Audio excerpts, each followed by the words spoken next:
नमस्कार, मैं हूँ शिवानी और हम देख रहे हैं एथिक्स। एथिक्स में आज हम डे 54 वाला क्वेश्चन डिस्कस करने वाले हैं। क्वेश्चन डिस्कशन स्टार्ट करने से पहले मैं आपको एक छोटी सी इन्फॉर्मेशन शेयर करना चाहती हूँ।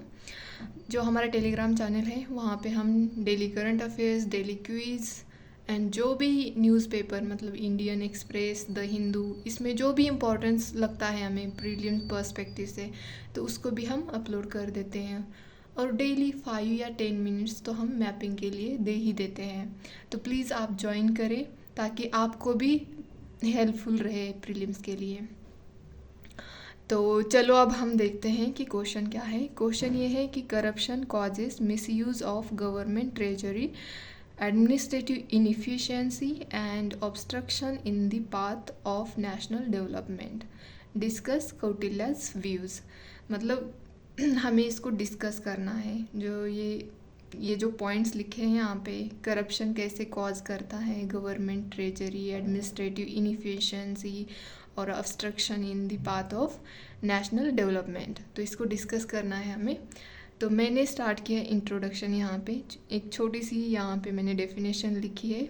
मतलब देखो, बुकिश डेफिनेशन हमें नहीं लिखनी है, हमें अपने वर्ड्स में डेफिनेशन लिखनी है। कभी भी ये माइंड में याद रखिए कि डेफिनेशन लिखते टाइम पे एग्जैक्ट वर्ड नहीं बुक से उठा के हमें लिखने हैं, हमें अपने हिसाब से तैयार करके उसको लिखना है। तो मैंने लिखी है यहाँ पे, corruption is dishonest behaviour by those in position of power. Power में जो लोग होते हैं उनके द्वारा तो करप्शन किया जाता है।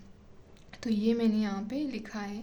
यहाँ पे कौटिल्या का जो अर्थशास्त्र है उसमें उन्होंने हाईलाइट किया है कि कितना मोरल वैल्यू जो होती है वो कितनी इम्पोर्टेंट होती है एडमिनिस्ट्रेशन में और सोशो पॉलिटिकल लाइफ में, वो उन्होंने उसमें बताया है। तो फिर मैंने यहाँ पे जैसे क्वेश्चन में पूछा है वैसे ही मैंने यहाँ पे हेडलाइन दी है, मिसयूज़ ऑफ ट्रेजरी। इसका मिसयूज़ कैसे होता है, तो यहाँ पे मैंने फर्स्ट लिखा है misuse of government funds. Governments के फंड का भी मिसयूज़ होता है। जैसे कि आपको तो पता है कितना फेमस था 2G स्पेक्ट्रम स्कैम, उसकी वजह से हमारे गवर्नमेंट को, जो हमारा टेलीकॉम सेक्टर था, उसको कितना लॉस हुआ था। तो ये यहाँ पे लिखा मैंने। सेकंड लिखा है, corruption distorts markets and reduce investor sentiments. मतलब जो इन्वेस्टर्स होते हैं, जैसे कि यूएसए से आते हैं, यूके से आते हैं, और फ्रांस हो, रशिया हो, यहाँ से जो इन्वेस्ट करना चाहते हैं इंडिया में, वो क्या देखेंगे, पहले तो कोई रिपोर्ट देखेंगे कि करप्शन तो नहीं है ना इंडिया में ज़्यादा।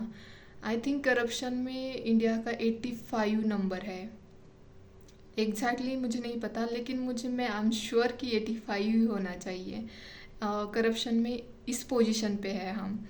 तो ये देखते हैं ताकि उनको ना ऐसा, मतलब अगर सपोज़ इंडिया में ज़्यादा करप्शन होता है तो वो इन्वेस्ट नहीं करना चाहेंगे, क्योंकि उनको लगता है कि अगर करप्शन हो गया और हमारा पर मतलब हमारा जो पैसा है वो डूब गया तो वो कहाँ से लेंगे हम फिर। तो इसीलिए वो डरते हैं इंडिया में इन्वेस्ट करने से। तो इससे हमारा बैड इम्प्रेशन भी जाता, वर्ल्ड में जाता है। जैसे कि एग्जांपल लिखा है मैंने यहाँ पे, poor rank of India in transparency international reports hinders investors. तो ये मैंने यहाँ पे एग्जांपल लिखा। सेकंड मैंने यहाँ पे लिखा, ज़्यादा नहीं लिखना है क्योंकि हमें 150 वर्ड्स में पूछा है, तो ज़्यादा नहीं, मैंने हर इसके मतलब हेडलाइन दी है और दो पॉइंट्स लिखे हैं उसमें एग्जाम्पल देके। तो आप भी ऐसे ही कर सकते हो। सेकंड लिखा है मैंने, एडमिनिस्ट्रेटिव इनएफिशिएंसी। करप्शन की वजह से एडमिनिस्ट्रेशन में कैसे इनएफिशिएंसी आती है वो मैंने यहाँ पे लिखा है। जैसे कि increases administrative cost, reduce transparency, accountability, leads to administrative inefficiency. मतलब देखो, एक तो मतलब हम अच्छी खासी उनको एक तो पेमेंट भी कर देते पब्लिक सर्वेंट्स को, उससे हमारा क्या होता है, हमारा जो एडमिनिस्ट्रेटिव का कॉस्ट है वो बढ़ जाता है। और उनकी जो ये मतलब इनको सैलरी तो अच्छी से मिलती है फिर भी करप्शन करते हैं। इसकी वजह से मतलब जो इनकी ट्रांसपेरेंसी, इनकी अकाउंटेबिलिटी कम हो जाती है।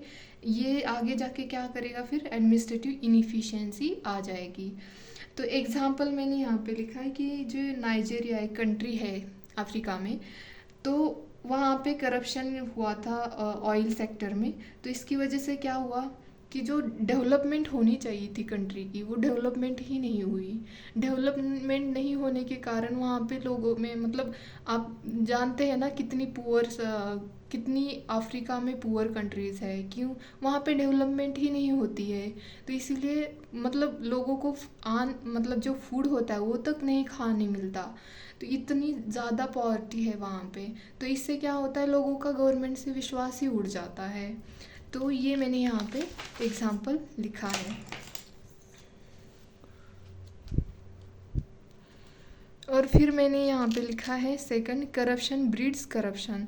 मतलब अगर सपोज एक ऑफिसर ने करप्शन किया तो उसका देख के दूसरा भी करेगा, तो उसका देख के उस बाद में सारे ही करप्शन, मतलब एक नेक्सस ही बन जाता है उनका करप्शन का। तो सेकंड यहाँ पे लिखा है मैंने। फिर थर्ड हेडिंग डाली है जो कि हमारे क्वेश्चन में पूछा गया है कि ऑब्स्ट्रक्ट नेशनल डेवलपमेंट। तो क्या है इसमें, कैसे होते हैं ऑब्स्ट्रक्ट, मतलब रुकावट कैसे बन जाती है नेशनल डेवलपमेंट पे। तो resources are divert to prevent and detect corruption. हम करप्शन रोकना चाहते हैं, इसकी वजह से हम काफ़ी सारे रिसोर्स यूज़ करने लग जाते हैं। तो इससे क्या होता है, मतलब एग्जाम्पल लिखा है जैसे कि हमारे यहाँ पे इंडिया में 2016 में डीमोनेटाइजेशन हुआ था। तो इससे कोई फ़ायदा हुआ? सब बोलते हैं कि ये जो डीमोनेटाइजेशन हमने लाया था ये फेल हो गया। क्यों? क्योंकि इससे मतलब जितना आउटपुट निकलना चाहिए था उतना नहीं निकला। मतलब जितना पैसा जो ब्लैक मनी था वो नहीं बाहर आया। तो इससे क्या हुआ, एक तो लोगों को परेशानी बहुत सारी हुई। इसमें जो बैंक्स थे वो पूरे हमारी नोट्स करेंसी चेंज करने में हमारा कितने रिसोर्स उसमें मतलब वेस्ट हुए, ताकि मतलब हमने 1000 के 500 के नोट बदले। इसकी वजह से बर्डन हमारे जो हमारा ट्रेजरी होता है उसके ऊपर बर्डन आ गया। और इससे हमारी जो अच्छे काम के लिए पैसा जाना चाहिए था वो यहाँ पे हमने डाल दिया। तो इससे हमारी मतलब ये नेशनल डेवलपमेंट में एक रुकावट ही आ गई ना। तो ये मैंने यहाँ पे लिखा। सेकंड है, यहाँ पे मैंने एक छोटी सी डायग्राम बनती थी यहाँ पे तो मैंने बना दी है। जैसे कि यहाँ पे लिखा है मैंने, करप्शन कैसे अफेक्ट करता है। एक तो ये ट्रेजरी पे अफेक्ट करता है, फिर एडमिनिस्ट्रेशन पे अफेक्ट करता है, फिर नेशनल डेवलपमेंट में अफेक्ट करता है। और ये आगे जाके क्या करेगा, कंट्री सफ़र करेगी। इसकी वजह से कंट्री सफ़र करेगी और जो हमारा एथिकल फ्रेमवर्क है वो भी सफ़र करने लग जाता है। तो इससे अब फिर ये करप्शन बढ़ने लग जाता है। तो ऐसे मैंने लिखा है यहाँ पे। तो आप भी ऐसे बना सकते हो। जब भी आपको लगता है कि आंसर में ऐसा कुछ बनता है तो आप बना दीजिए। लेकिन हाँ, ये आपको ना इसमें बनाना है, इंट्रोडक्शन में नहीं बनाना है, और ना ही यहाँ पे मतलब जो हमारा ये कंक्लूजन है वहाँ पे नहीं बनाना है। तो मैंने कंक्लूजन में यही लिखा है कि Kautilya's views on the importance of the promoting ethical conduct and good governance remain relevant today to combat corruption. आज भी इनका जो व्यू था वो आज भी रेलिवेंट है।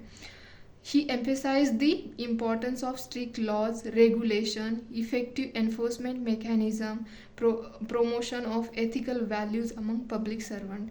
तो इन्होंने इन चीज़ों पे मतलब ये जो है लॉ को अच्छे से बनाना चाहिए, रेगुलेशन लाना चाहिए, इफ़ेक्टिव इम्प्लीमेंट करना चाहिए जो भी मेकैनिज़्म बनाए गए हैं, और जो एथिकल वैल्यूज़ होती है वो मतलब पब्लिक सर्वेंट के अंदर प्रमोट कर देनी चाहिए। ये सब आज भी बहुत रेलिवेंट है। तो ये था आज का क्वेश्चन डिस्कशन। होप कि आपको ये पसंद आए। अगर पसंद आता है तो प्लीज़ लाइक शेयर सब्सक्राइब करें। और आपको जो भी दिक्कतें हैं यूपीएससी प्रिपरेशन से रिगार्डिंग तो आप मुझे कमेंट बॉक्स में बता सकते हैं। धन्यवाद।